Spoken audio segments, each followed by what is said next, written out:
में डायरेक्शन थी कि यार हम लड़के जो हैं वो फ्लंटर होते थे। एक बात जो है कि कुछ लोग ऐसे थे जो कि बहुत इंट्रोवर्ट थे मेडिकल कॉलेज में, लड़कियों की बात कर रहा हूँ मैं।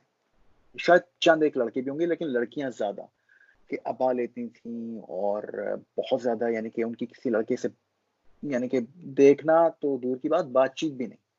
तो बहुत ही यानी कि उनको अप्रोच कोई लड़का भी नहीं करता था, वो एक खास minimal, I think that is what you referring to, कि उनके घर का माहौल वगैरह सब कुछ। हैविंग सेड दैट, अब जब उनको देखता हूँ उन्होंने यूएसएमएलई कर लिया या फ्लैप कर लिया या कहीं और किसी बाहर के ममालिक में चले गए, they have come out of that cocoon and they are a different person. So I think इसके अंदर सोसाइटी का भी कुछ हाथ है कि कभी कभार सोसाइटी आपके ऊपर ऐसी बंदिश लगा देती है कि आपको अपने आप को एक्सप्रेस करने का मौका नहीं मिलता इसमें।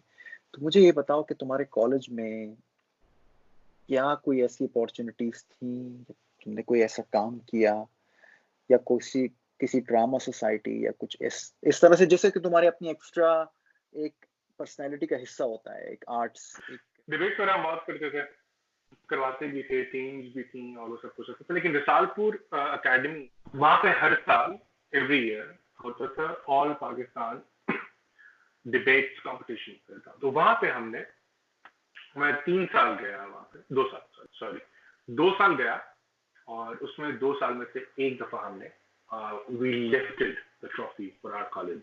मैं अंग्रेजी में था टीम में, और अदील गर्देजी मेरे एक सीनियर थे, बड़े प्यारे, अभी भी हैं माशाल्लाह, और उन्होंने उर्दू के थे, हमारी टीम थी, और वी लिफ्टेड द ट्रॉफी। कुछ मुझे ये बताएं कि एज ए मेडिकल स्टूडेंट आप लोग नाइट्स करते थे? हमारी नाइट्स कभी होती थी, हमने पहली अच्छा दफा नाइट हाउस जॉब में किया। अच्छा अच्छा। हमारी नाइट्स का कुछ मैं आपको तारुफ बताता चलूं कि ऐसा होता था कि हमको गायनी वार्ड में नाइट्स लगती थी। तो उन नाइट्स में ये होता था कि आप जाते थे, 7 बजे आपका स्टार्ट होता था, आप जाके हिस्ट्री लेते थे 2-4 मरीजों से कोई, और स्ट्रीट जाके आप वो आरएमओ से या रेजिडेंट से जो है वो शेयर करते थे और डिस्कस करते थे, कुछ लर्निंग होती थी। उसके बाद वो आपको कुछ टास्क देते थे कि आप अगर आपने अच्छी हिस्ट्री दी है तो ठीक है, आप नर्सों से बात करें, आपको इंजेक्शन लगाने का मौका मिलेगा, which was a big thing आपके लिए। अगर आपको इंजेक्शन लगाने का मौका मिल रहा है being 3rd year medical student, एक बड़ी बात होती थी।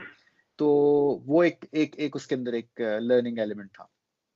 हम लड़के जो हैं वो फ्लंटर होते थे, वो ये कहते थे यार बस हो गया 10 बजे तक काम। उसके बाद हम लोगों ने करना क्या, बर्न्स रोड जाना कराची के, और वहां पे जाके जो है वो, आपको पता है बर्न्स रोड में क्या होता है वो तो एक अलग ही पहलू हो जाएगा।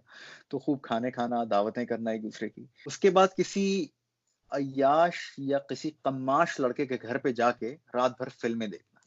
तो ये सिलसिला यार हमारी कुछ रही। ये शुरू के तो 3-4 साल थे, लेकिन फिर जो फाइनल ईयर जब आया तो फिर सीरियसनेस कुछ और थी। तो यहाँ पे मेरा जो सवाल है आपसे कि आपके क्या ज़हन में डायरेक्शन थी कि यार चलो मैंने मेडिसिन कर ली, अब मेडिसिन का फाइनल ईयर आ गया। मुझे हमेशा ये कहते कि बस डॉक्टर बन जाओ, वही मुश्किल है। उसके बाद स्किन स्पेशलिस्ट बन जाना, डर्मेटोलॉजिस्ट बन जाना, वो तो सुकून की जिंदगी है, ना नाइटें होती हैं इसमें, ना कुछ और होता है। तो वो कहीं मेरे जहन में था कि यार मैंने ओह! स्किन बहुत स्पेशलिस्ट आला। बनना है। आपने क्या प्लान किया था, कैसे बन गए आप इमरजेंसी डिपार्टमेंट के सरबराह?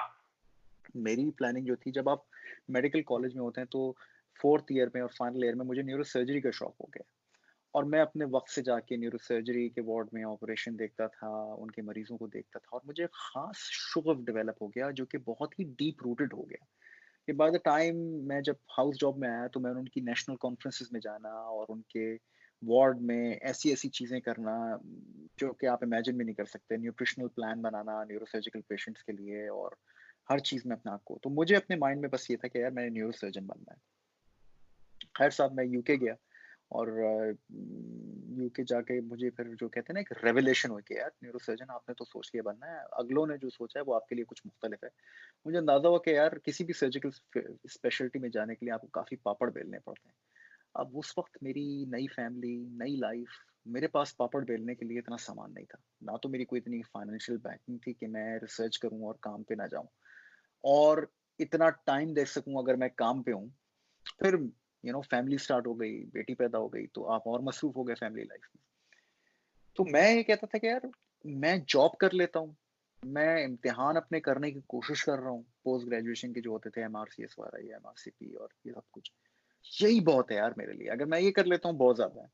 तो अगर इन इम्तिहान के वर्च्यू से अगर मुझे न्यूरोसर्जिकल में मिल जाता है एडमिशन, तो वेल एंड गुड, नहीं मिलता तो यार फिर कुछ और देखेंगे।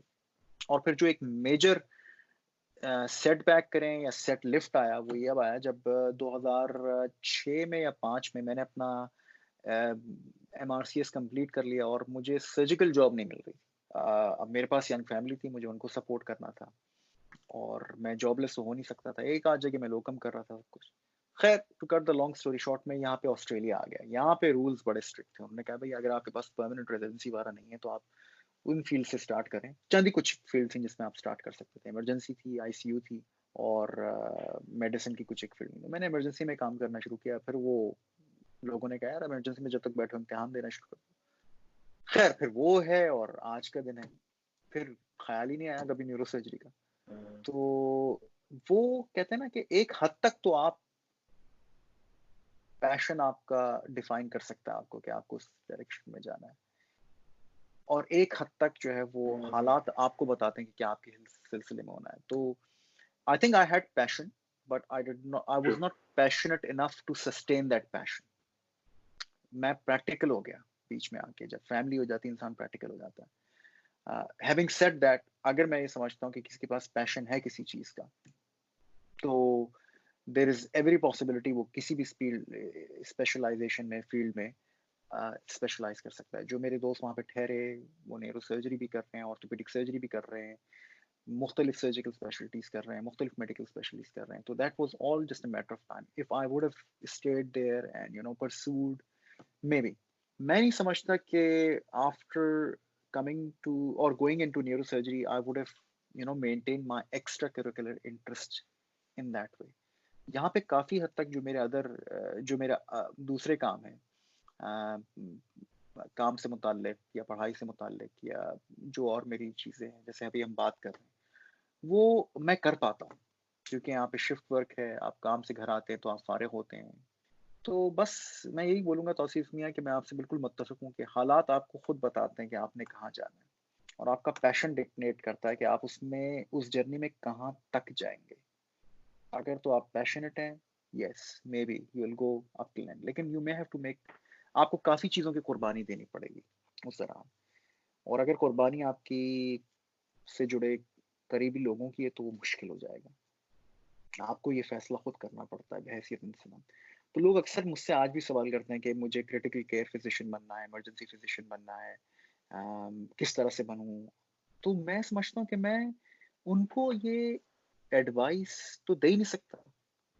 ये तो एक बहुत ही पर्सनल किस्म का फैसला होता है कि आपके साथ जो लोग मुंसलिक हैं आप उनसे बात कीजिए कि मैं इस चीज में स्पेशलाइजेशन करना चाह रहा हूँ, या आप मेरे साथ चलने को तैयार हैं, आप ये मेरे एज अ पार्टनर कुर्बानी देने को तैयार हैं, एज अ फैमिली आप मेरे कुर्बानी को देने को तैयार हैं।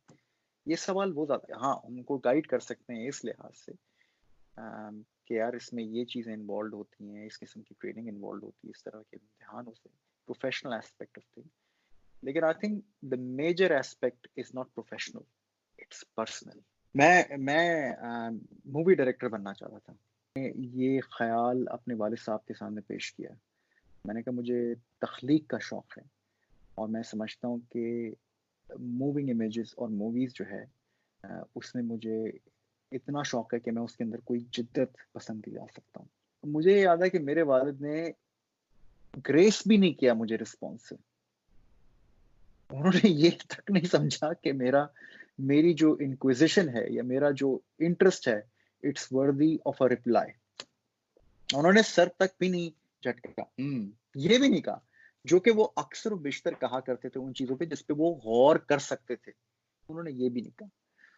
लेकिन मुझे ये अंदाजा हुआ है कि कुछ ना कुछ या किसी ना किसी रेडिमेंट्री या बहुत ही सिंपल तरीके से हम कुछ ना कुछ काम तो कर रहे हैं उस नौयत का, इस पॉडकास्ट के बिल्कुल। थ्रू। और आप भी करते हैं माशाल्लाह, बहुत अदाकारी करते हैं आप, और आपने भी अपने मेंटेन किए हुए interest. And I think that's what's important Tauseef, कि आपकी एक जिंदगी वो है जो कि आपके पेशे से मुंसलिक है, वो एक मुख्तलिफ जिंदगी, और एक जिंदगी वो है जो आपके शौक से मुंसलिक है। और मैं समझता हूँ खुशकिस्मत हैं वो लोग जो तवाज़ुन बरकरार रख सकते हैं इन दोनों चीज़ों में, खुशकिस्मत हैं।